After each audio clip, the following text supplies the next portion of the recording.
One of my favorite moments in Night in the Woods happens at the very start of the game. We find our protagonist, May Borowski, at the bus station of her hometown of Possum Springs. She's just dropped off college for a reason she refuses to explain and which we will only really understand almost by the end of the game. No one's there to welcome her. Her parents have seemingly forgot to go pick her up.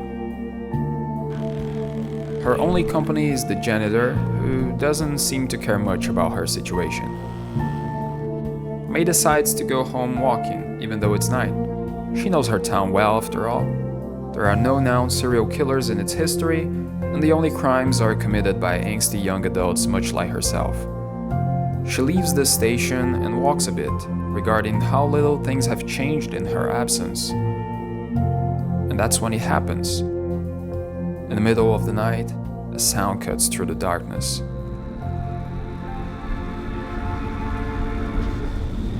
A train crosses the valley in the distance, reminding May of when she would hear its whistle during wintry nights. I find this scene fascinating, not only because I have also lived many years in a town cut by train tracks, but also because many of the game's themes are at play here. A young adult, stuck to the past and afraid of change, contemplating a relic of a town's distant golden age.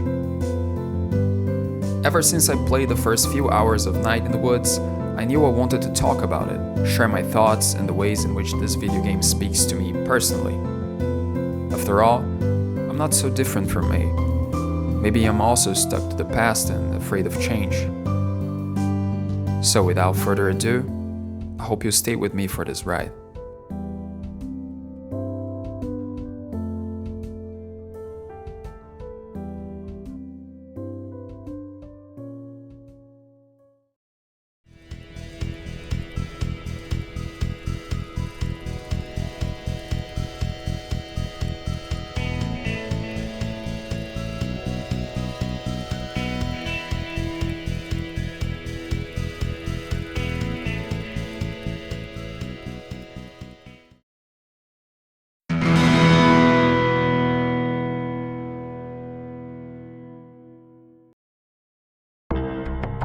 At its core, the gameplay of Night in the Woods can be described as an existential crisis. Protagonist May, upon returning to her parents' house, spends most of her days running around town, exploring old buildings, and bumping into familiar faces, sometimes not of the friendly type. You see, May has done something in her past for which she is remembered by the citizens of Possum Springs. She is seen as a lost cause by her elderly neighbors, while mothers around town have developed the habit of telling their children to stay well away from her. Several years after the incident to which she owes her infamy, we find May still struggling with coming to grips with adult life. She seems lost, aimless, and avoids any type of conversation about her current state. And things are going to get much worse before they start getting any better. Not everyone in town hates her though. Some of May's best friends have stayed in Possum Springs while she left town to go to college. She easily resumes her friendship with her best friend Greg, who now works at a convenience store. Back in high school, Greg and May used to do all kinds of mischief together, but now Greg is trying to get his life on track. He wants to leave Possum Springs and move to a neighboring town with his boyfriend Angus, which means having to work full-time jobs and saving every penny. But May's return is going to shake things up a bit. On the other hand, things are not so smooth with her friend B. She and May used to be close when they were younger, but a lot of things have changed since then, some which May has even forgotten about. B has had to mature from an early age and currently has many responsibilities. Boring adult stuff such as running her family's business and taking care of finances. During this time, May has struggled with her mental health. The incident in her past was part of a larger mental breakdown, which led to her missing a chunk of her teenage years. May and B have little left in common after all this time, which becomes very apparent in their first interactions. However, while it might seem insensitive of B's part for treating May so poorly, we got to remember that May never confides in anyone. To others, she's just a spoiled girl who threw college away on a whim, while most people in Possum Springs would have died for the same opportunity.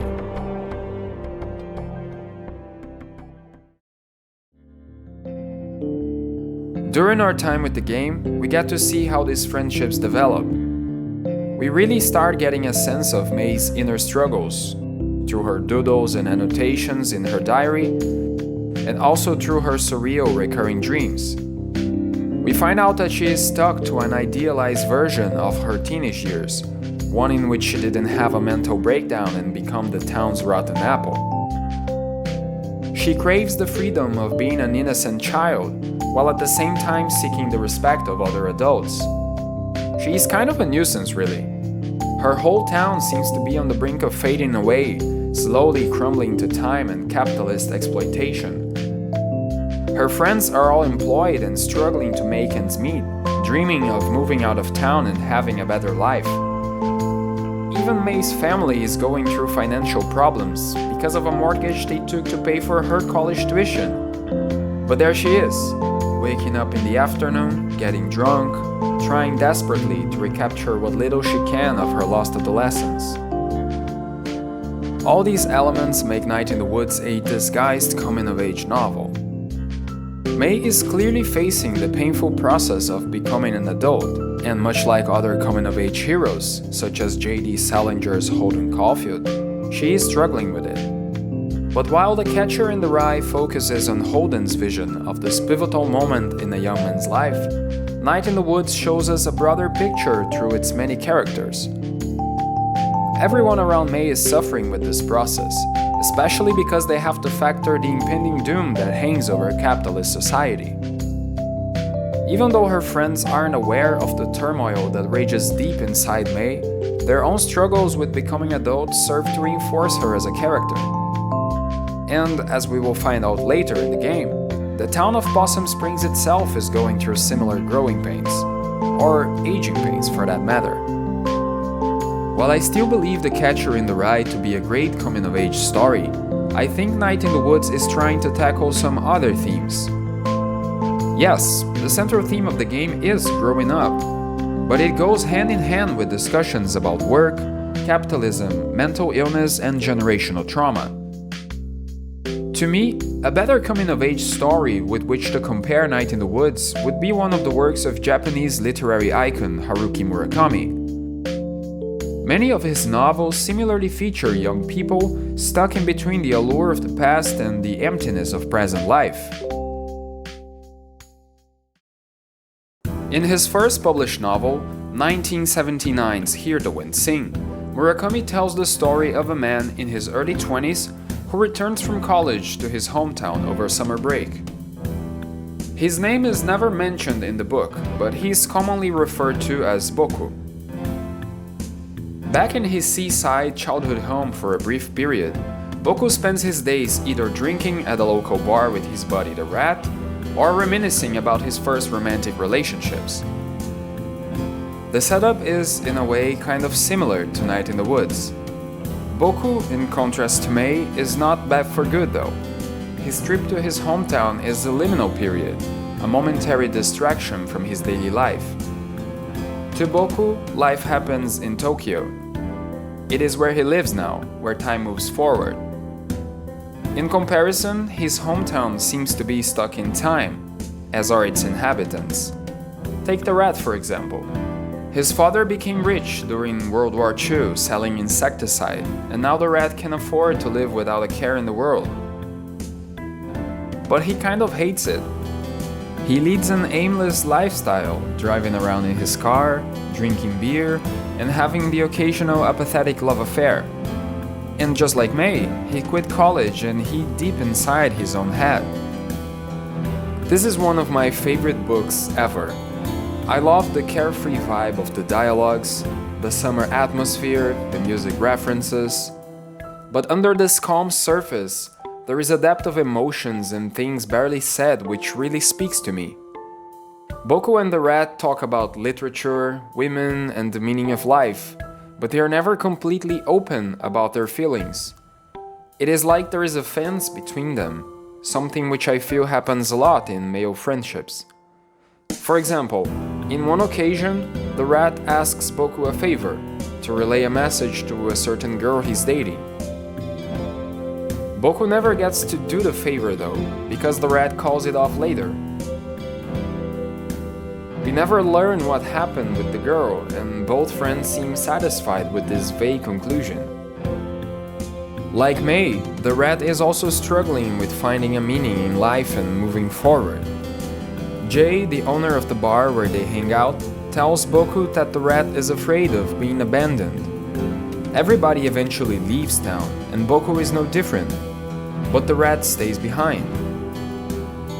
And that is, in one aspect, what's happening to Mei. It's not just life that won't stop changing, but other people around her also change and eventually leave. In resisting these changes, Mei ends up clashing against her friends' dreams and aspirations. She wants things to be like they were in high school, before she had a mental breakdown and lost her teenage years. Before she had to forcefully venture into an unwelcoming, uncaring world. But there's no stopping time. There's no going back.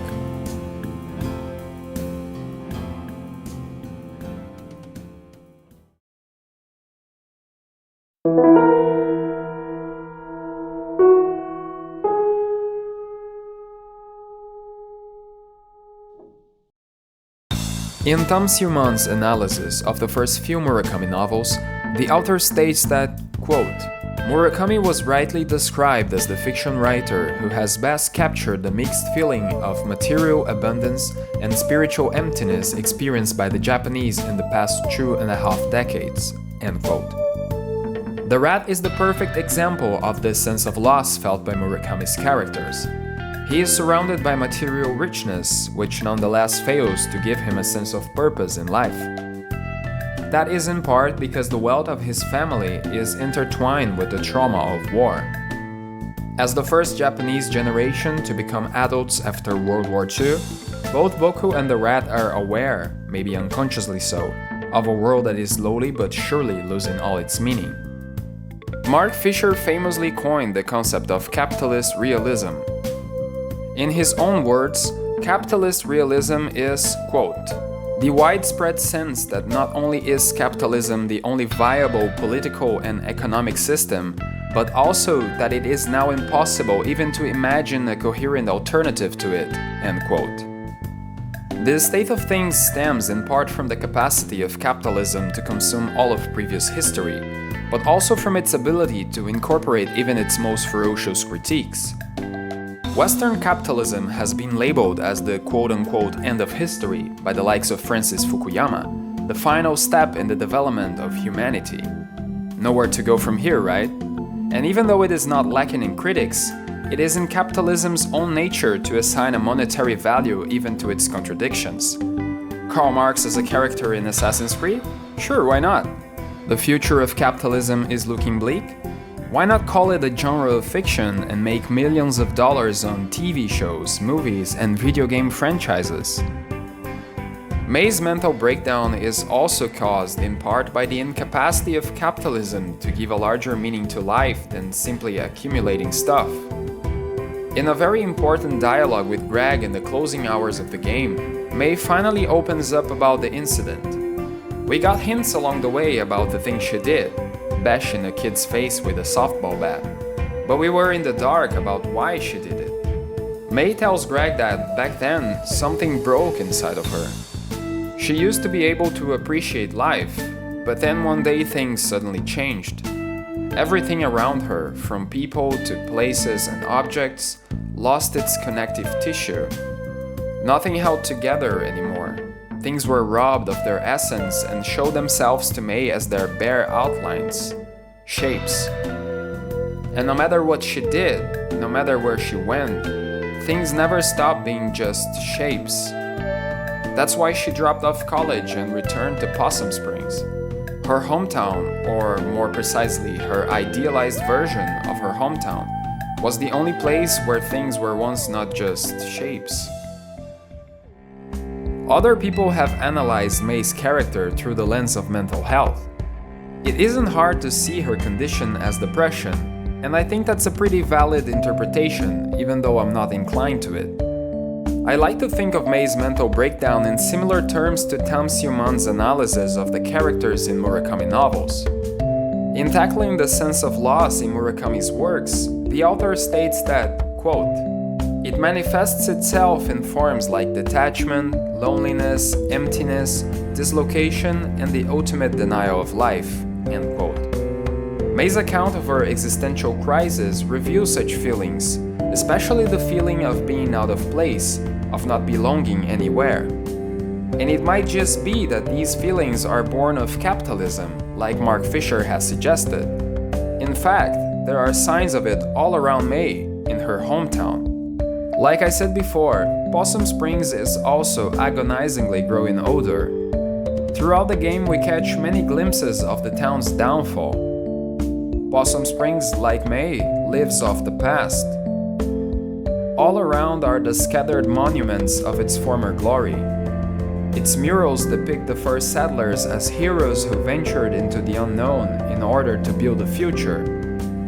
But there are no heroes to speak of in the present, and the town's young show no respect for its memory. The architecture hides functions no longer useful, collapsed remnants of an age-long past. And everyone's dad used to have a better job, but has now been subjected to even more exploitation for diminishing salaries. All around Mei, old loved businesses close, its buildings becoming husks haunted by memories. What better example than the food donkey on the outskirts of town, a once lively store now housed to rats, all thanks to the newer and better ham panther out by the highway. It's not an uncommon experience, that of returning to your hometown and seeing everything has changed. It is a theme present throughout Arcade Fire's 2010 album, The Suburbs. The Suburbs is, in a way, a concept album. If listened to in its entirety, it tells the story of a person who, like Mei, misses their childhood and teenage years and is afraid of what both they and the world are becoming.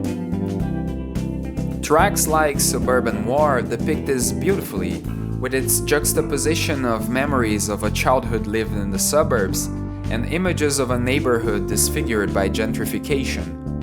But I think the song that hits the closest to the narrative of Night in the Woods is definitely Sprawl No. 2.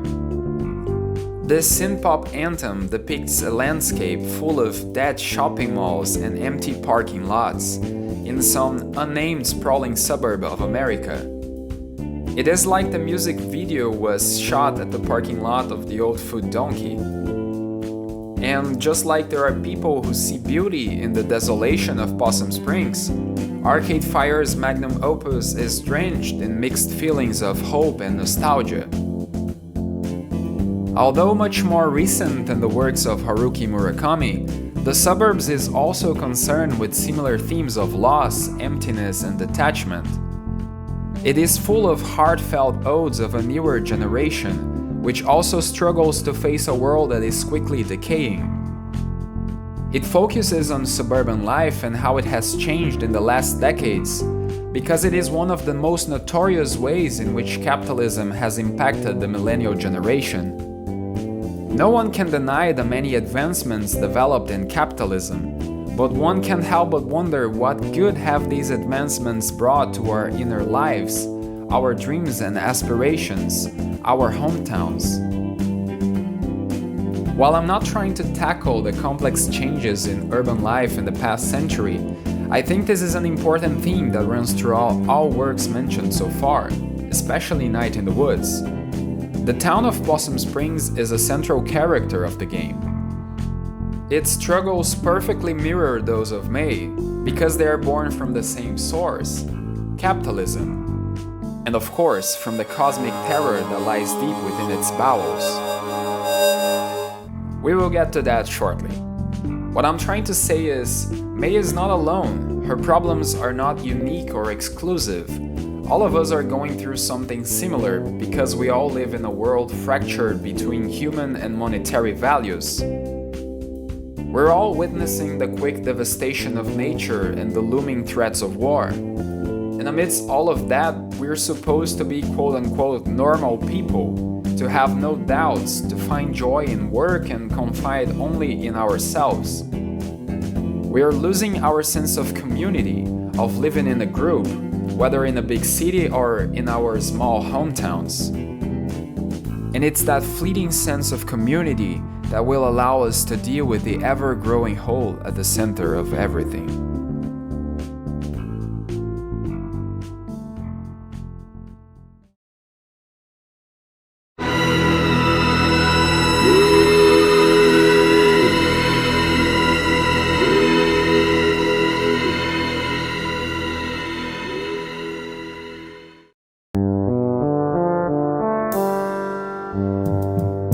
History has it that the first film exhibition ever happened in Paris on March 22, 1895.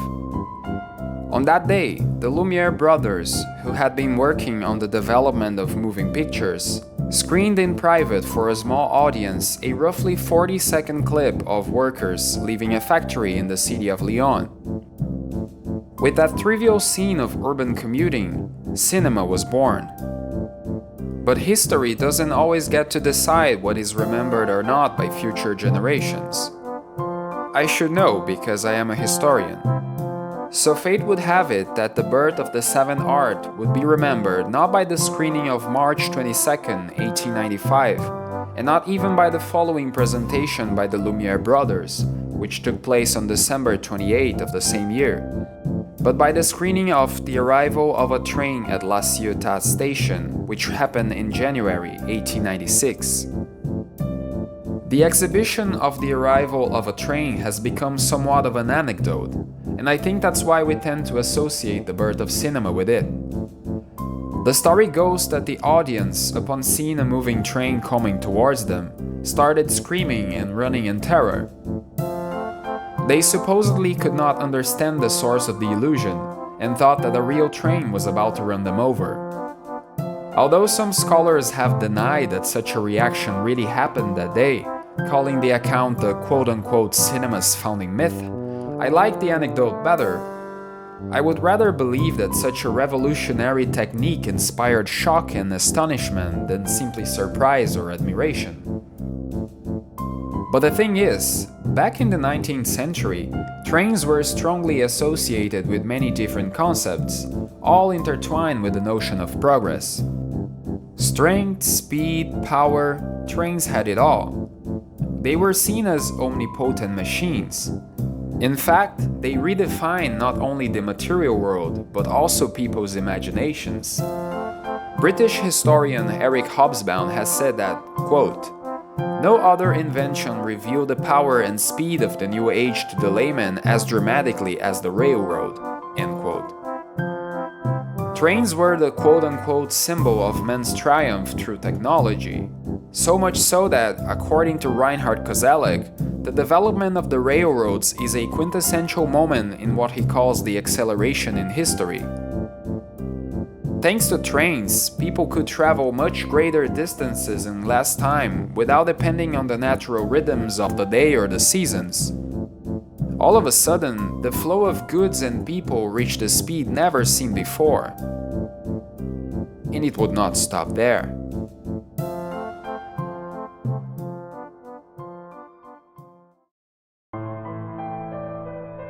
That's why the train scene in the opening minutes of Night in the Woods left such an impression on me. I'm not sure whether it is intentional or not, and I might be reading too much into it, but like I said before, it makes a lot of sense in the narrative's greater picture. After all, the problems affecting not only May and her friends, but the town of Possum Springs itself, seems to me to stem from the accumulation of roughly 2 centuries of acceleration in history. In that sense, the train can be seen as a red herring for the theme of capitalist realism alluded to throughout the game. A great deal of the appeal of capitalist realism is tied to the notion of speed. Things move too fast nowadays. Many processes essential for the survival of our society happen almost automatically, and no one knows what would happen to us if they stopped even for a day. But one thing is certain, capitalist realism tells us: tragedy would ensue. In this landscape of unstoppable, ubiquitous, invaluable protocols of life support, any change at all seems to us as impossible as swapping a wheel on a moving train. In such a scenario, nostalgia becomes a powerful tool for connecting desperate people.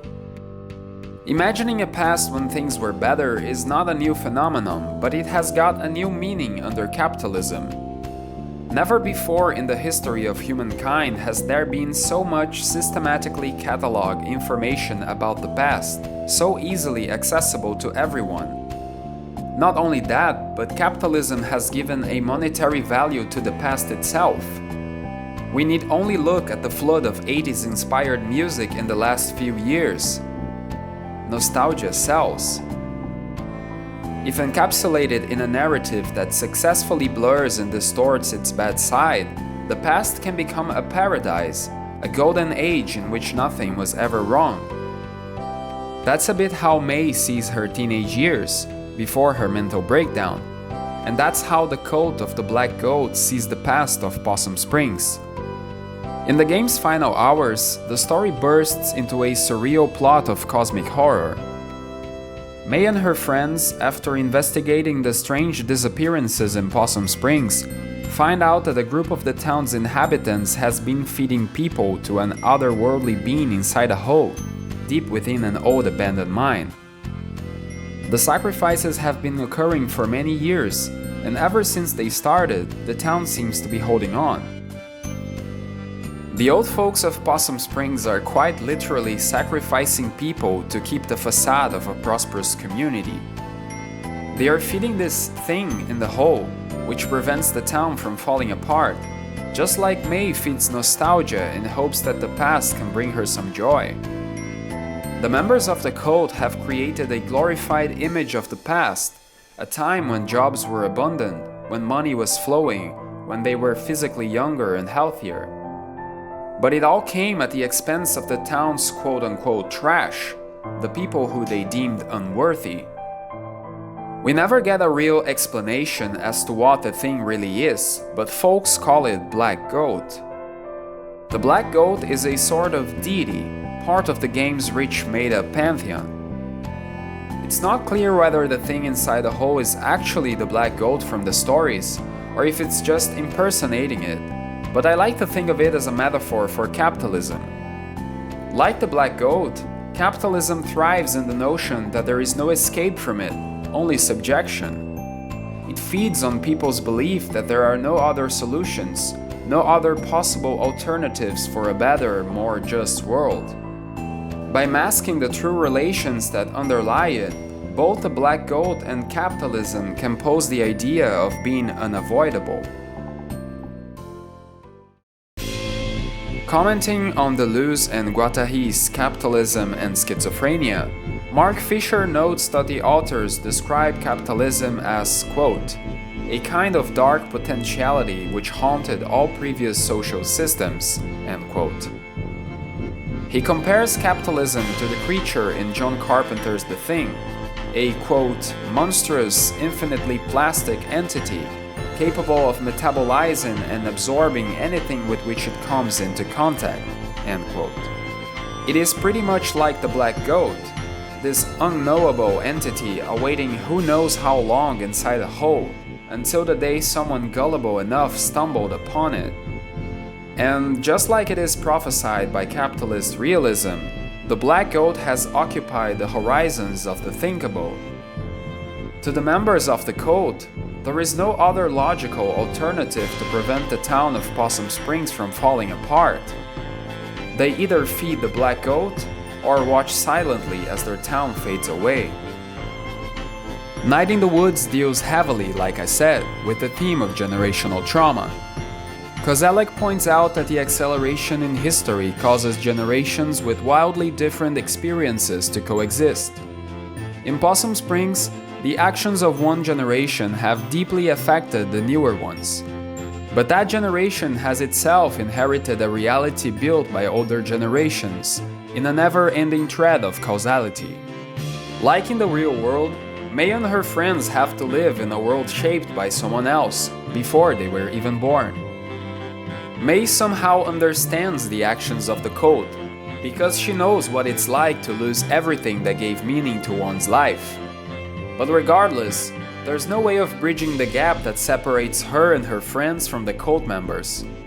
Just like in a coming-of-age novel, May has to reject the notions of adulthood which she despises in order to find her own self as a mature individual. She relies instead in the aid of her close friends and in the rekindling of their once lost spark to find a place in the community. But that's not to say there are no adults to love and cherish. In her journey, May makes beautiful bonds with people in her hometown, such as the adorable lunatic Mr. Chazakov, Miss Rosa and her seer-like knowledge of the past, the sweet and wise Pastor Kate, and let's not forget Bruce, the chill guy who hangs by the church and doesn't want to bother anyone. All these characters and their personal stories and struggles made me connect with the world of Night in the Woods in such a way that by the end of the game, I very much wanted to save Possum Springs. Because, be it in May's or in my own hometown, the biggest reason for fighting against the growing abyss is always the same: the people we love.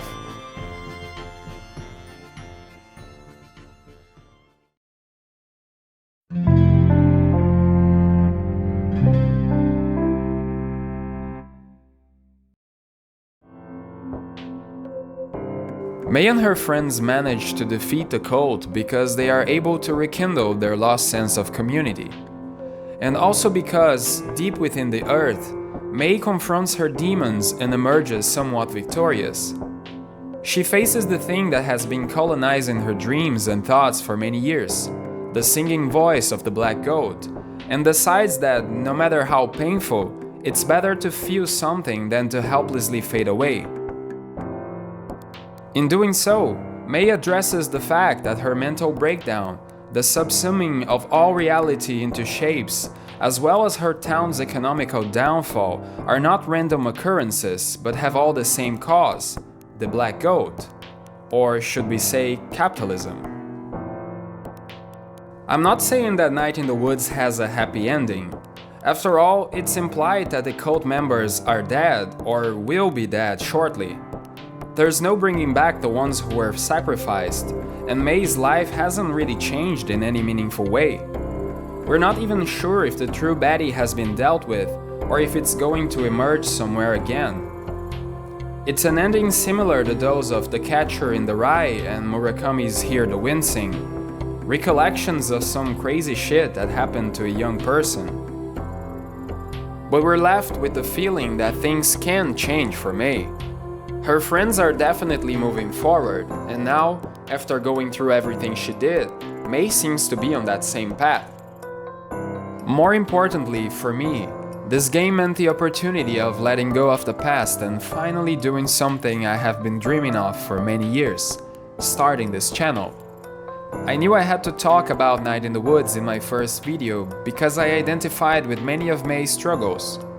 Like her, I may have been a little bit of a nuisance to people around me, but I decided it was time to change. There are many topics I want to talk about in the future, and I hope this video marks a good starting point for me.